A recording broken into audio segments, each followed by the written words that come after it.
High friends, welcome to my channel টুনাটুনির রান্নাঘর। জানাই আপনাদের সবাইকে স্বাগত।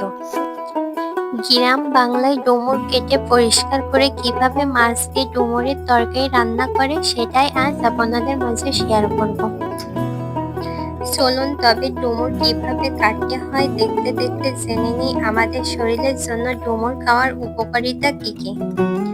ডুমুর ফ্রি র্যাডিক্যালের বিরুদ্ধে আপনার প্রাকৃতিক ডাল হিসেবে কাজ করে। এটি পলিফেনল নামক অ্যান্টিঅক্সিডেন্ট ভরপুর, যা আপনার শরীরের টিস্যুগুলোকে ক্ষতি থেকে রক্ষা করে, সেই সঙ্গে ত্বকের উজ্জ্বলতা করে এবং সামগ্রিক স্বাস্থ্য উন্নত করে। ব্লাডের সুগার নিয়ন্ত্রণ করে, রক্তের শর্করা নিয়ন্ত্রণ করতে এবং ইনসুলিন নিঃসরণে বাড়াতে সাহায্য করে। ডুমুর থেকে যোগ হওয়া ফাইবার রক্তের শর্করা ভালো ব্যবস্থাপনা অবদান রাখে। হাড় শক্তিশালী করে, আমাদের হাড়েরও যত্নের প্রয়োজন। ডুমুর খেলে তা ক্যালসিয়াম, ম্যাগনেসিয়াম এবং ফসফরাসের মতন গুরুত্বপূর্ণ পুষ্টি সরবরাহ করে। হাড়ের শক্তি বাড়ায়। ডুমুরের ক্যালসিয়াম উপাদান হাড় সম্পর্কিত অসুস্থতা থেকে রক্ষা পেতে সাহায্য করে এবং ওজন নিয়ন্ত্রণে সাহায্য করে। ডুমুর কাটতে কাটতে জেনে নেওয়া হলো ডুমুর আমাদের শরীরের জন্য কত উপকারিতা। এবার চলুন ডুমুর পরিষ্কার করাটা দেখে নিই।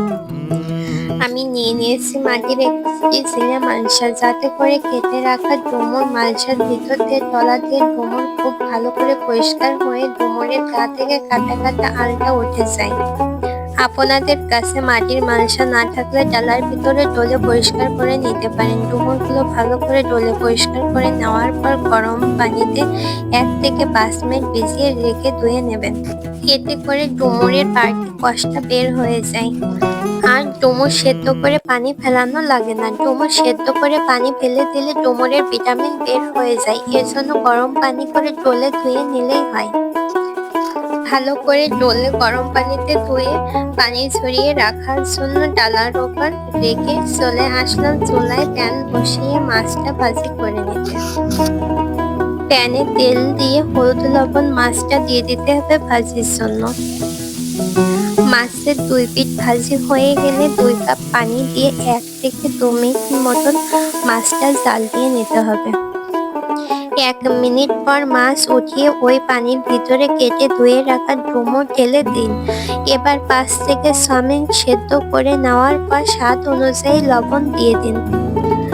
লবণ দিয়ে নেড়ে চেড়ে 2 টেবিল মতন সাদা তেল দিয়ে আবারও 1.5 কাপ পানি দিয়ে নেড়ে দেবো।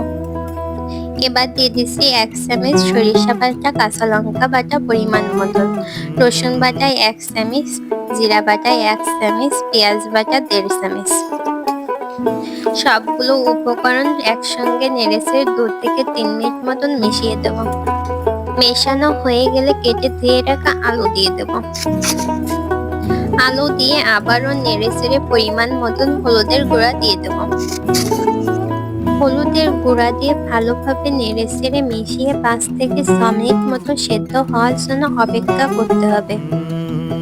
5 মিনিট পরে দিয়ে দিন ধনিয়া গুঁড়া 1 চামচ, টেস্টি সল্ট 1 চামচ। এবার ভালোভাবে নেড়েচেড়ে মিশিয়ে দিতে হবে। এখনো পর্যন্ত যারা আমার চ্যানেলটি সাবস্ক্রাইব করেননি তারা এখনই আমার চ্যানেলটি সাবস্ক্রাইব করে নিন। আর আমার ভিডিওগুলো নোটিফিকেশনে পেতে বেল আইকনে ক্লিক করুন। নেড়েচেড়ে 1/2 চামচ গরম মশলার গুঁড়া দিয়ে 5 মিনিট মতন কষিয়ে নেব। কষানো হয়ে গেলে ঝোলের জন্য পানি দিয়ে দেব। আমি খুব দিই নাই, 2 কাপ পরিমাণ পানি দিয়েছি। আপনাদের পছন্দ মতন তরকারি ঝোল অনুযায়ী পানি দিয়ে নেবেন। পানি দিয়ে নেড়েচেড়ে ভেজে জাল দেওয়া মাছটা দিয়ে দেব। মাছ দিয়ে সম্পূর্ণ রান্না হয়ে আসার জন্য কিছুক্ষণ অপেক্ষা করুন। ঝোলটা পছন্দ মতন হয়ে এলে চুলা থেকে নামিয়ে রাখুন। এতক্ষণ পর্যন্ত ধৈর্য সহকারে রেসিপিটি দেখার জন্য সবাইকে ধন্যবাদ। আমার রেসিপিটি ভালো লেগে থাকলে লাইক, শেয়ার, সাবস্ক্রাইব করতে ভুলবেন না প্লিজ।